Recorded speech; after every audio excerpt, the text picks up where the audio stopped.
जिस दिन से चला हूँ मेरी मंजिल पे नजर है, आँखों ने कभी मील का पत्थर नहीं देखा। रास्ते कहाँ खत्म होते हैं जिंदगी के सफर में, मंजिल तो वहाँ है जहाँ ख्वाहिशें थम जाए। हम के हीरो बने के बाद एक्टर। अच्छा, लाइट्स कैमरा एक्शन। ले ली ही अब ले सामान के करतान के जाता में पिसा गई बातू रही से किया बचा के रखा ये बबुली जवानी के अपन टाटा। नालायक का बाबूजी इतना बढ़िया ख्वाब देखत रहनी हीरोइन के संगे की बस आज हम तोरा सर से फिल्म के भूत उतार।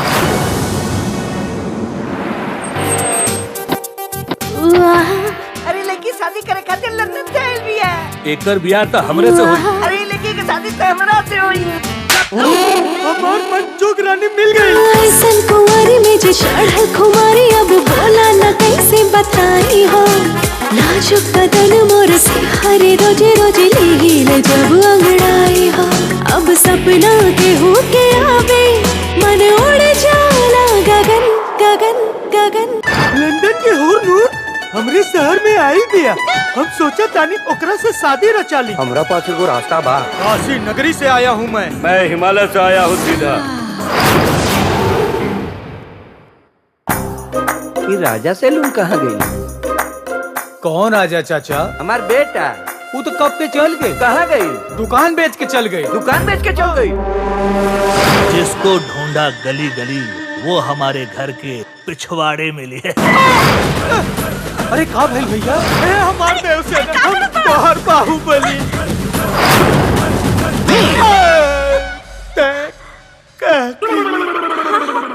चैन से सोना है तो जाग जा, अब बगन लाल चौरसिया है तो भाग जा। हम तोरा से बहुत प्यार करीला। हम तोरा बिन ना रह पाई। नींद अखियों से चुरा गइलू, एक नजरी में होश उड़ा गइलू। तोहरा बिन दिल होला बेकरार, ले गइलू तू दिल के चैन करार। तोर बाप किडनैप हो गई बाप।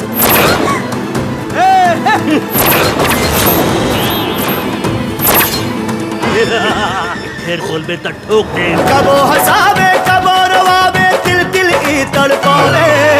इश्क बड़ा नाच नचावे।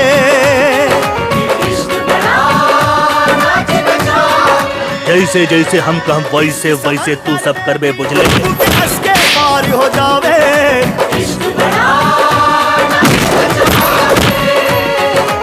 इश्क बड़ा